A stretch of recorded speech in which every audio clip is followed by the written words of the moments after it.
aí foi a imunidade tributária dos tempos religiosos e as políticas públicas. Esse trabalho foi realizado em cima de pesquisas doutrinárias e também pouco que nós adquirimos no conhecimento acadêmico, tentamos desenvolver o trabalho. Quando foi que surgiu então a imunidade tributária? A imunidade tributária, podemos dizer que ela surgiu juntamente com o tributo. Nós temos registros de que no século XIII, antes de Cristo, já havia o tributo, portanto, já havia também a imunidade tributária, e também em Roma, entre outras épocas também. Porém, a imunidade tributária, como nós a conhecemos hoje, ela tem suas raízes na Constituição norte-americana.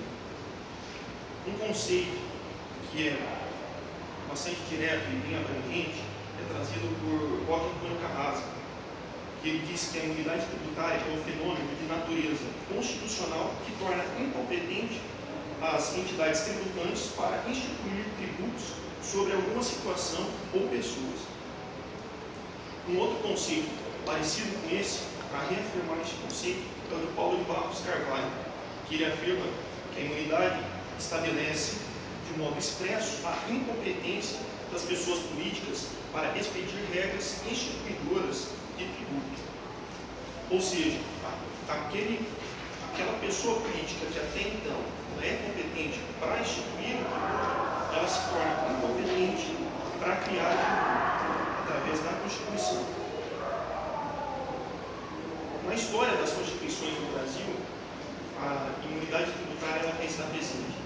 Essa questão doutrinariamente pode haver controvérsias. Alguns doutrinadores afirmam que a imunidade tributária surgiu no Brasil na Constituição do Império de 1824. Outros doutrinadores afirmam que a imunidade tributária surgiu na Constituição da República de 1891. No trabalho foi abordado isso também de uma forma um pouco mais aprofundada. Para nós, aqui no momento, talvez não seja tão interessante tal discussão. Na Constituição de 88, na nossa atual Carta Magna, nós temos pelo menos 32 normas que tratam do fenômeno da imunidade tributária, que são relativas a todas as espécies de tributos, ou seja, taxas, contribuições de melhorias, impostos, empréstimos compulsórios. Qual seria a finalidade essencial da imunidade tributária dos templos religiosos? A principal finalidade, podemos afirmar que é a liberdade religiosa. É fácil percebermos na linha B do artigo 150 da Constituição Federal que ele visa assegurar a livre manifestação da religiosidade das pessoas. Isso é, a fé que elas têm em certos valores transcendentais. Esse seria, então, primordial, a liberdade religiosa. Essa seria a principal finalidade da imunidade tributária dos templos religiosos. Portanto, sabemos que o Estado ele é laico, e o Estado também procura, através de leis e de ações de boa convivência entre os credos religiosos, combater o preconceito e a discriminação. Apesar da laicidade do Estado, isso não significa que o Estado tem uma inimizade com a fé. O Estado e a fé eles podem andar um do lado do outro, apesar da não interferência direta do Estado na questão da religião. Ainda sobre a liberdade religiosa, nós encontramos na nossa legislação respaldo em leis internacionais, das quais o Brasil é signatário. Templo, então, vem do latim templo, que é o local sagrado, a estrutura arquitetônica dedicada ao serviço religioso. Partindo desse princípio, que templo é o local sagrado, que abrangeria, então, as imunidades tributárias? Abrangeria aquele local específico? Então, quanto à extensão dos templos religiosos, nós temos duas correntes, a restritiva e a liberal. A restritiva estabelece que a imunidade dos templos compreende exclusivamente ao local da realização do culto, ou seja, o templo físico. Já a corrente liberal, ela afirma que o alcance das imunidades é mais abrangente, estendendo aos anexos do templo, ao nexus do tempo, ou seja, os objetos, os bens que vinculam as atividades religiosas. Nesse caso, estenderia-se à ordem religiosa. A imunidade no templo não estaria restrita somente ao templo físico. Particularmente, eu acredito mais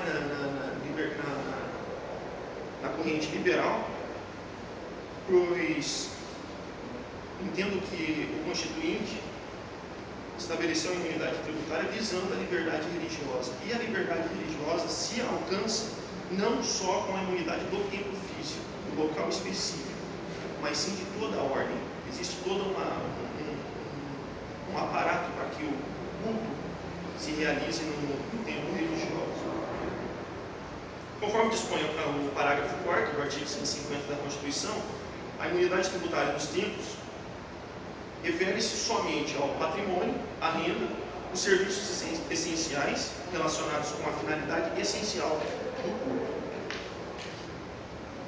As instituições religiosas, como qualquer outra instituição, elas necessitam da captação de recursos para se manter, para se sustentar, para que ocorra uma melhora. Nem sempre essa captação vem somente das doações dos fiéis. Muitas vezes é necessário que as instituições religiosas desenvolvam alguma atividade comercial para captação de recursos.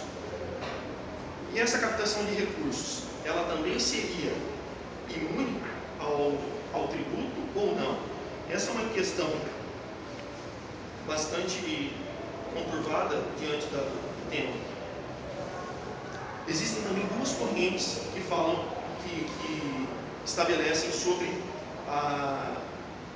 essa questão das rendas obtidas, se elas gozariam ou não da imunidade tributária.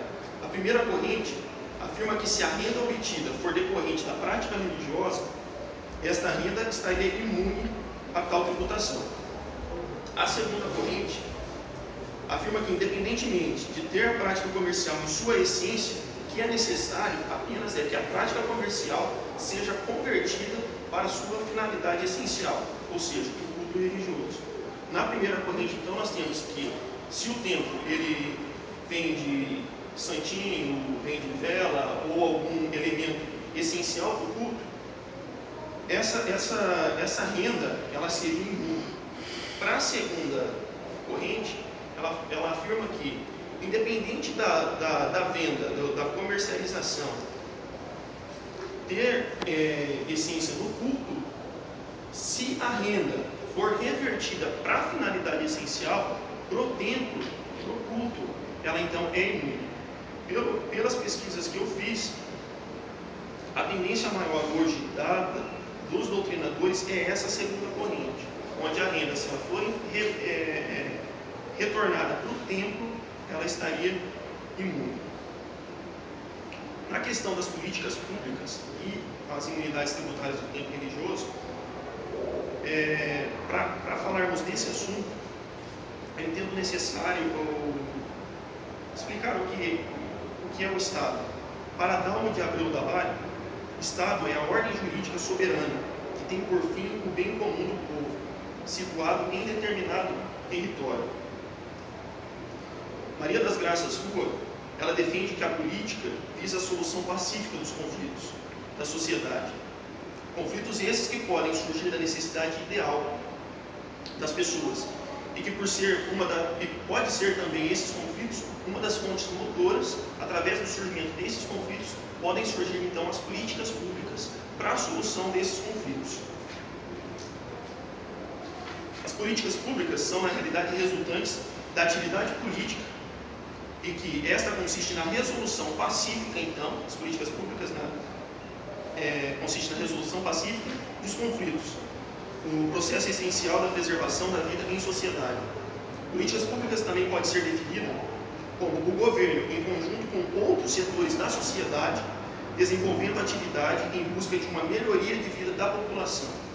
Dentro desse conceito, podemos dizer que as instituições religiosas podem ser também esses outros setores que trabalham em conjunto com o Estado para essa melhoria de vida da população.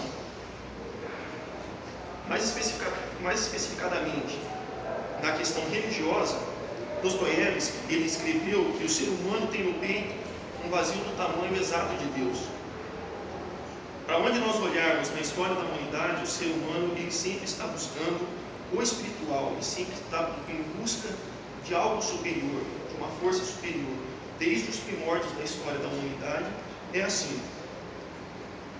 O mais próximo da nossa história, várias foram as tentativas que nós tivemos de apagar do ser humano essa busca pelo espiritual. Uma, talvez, das mais agressivas tenha sido a modernidade, que buscou de forma, talvez, um pouco mais acentuada, tirar o espiritual da vida, talvez, do ser humano. Um dos resultados da modernidade, um resultado, talvez, negativo da modernidade, foi o fato de termos duas grandes guerras, as duas guerras mundiais. Não estou dizendo que as duas grandes guerras mundiais foram causadas pela falta da espiritualidade. Não é isso. Com certeza existiam outros fatores que desencadeou as duas grandes guerras, fatores políticos, fatores geográficos, dentre outros.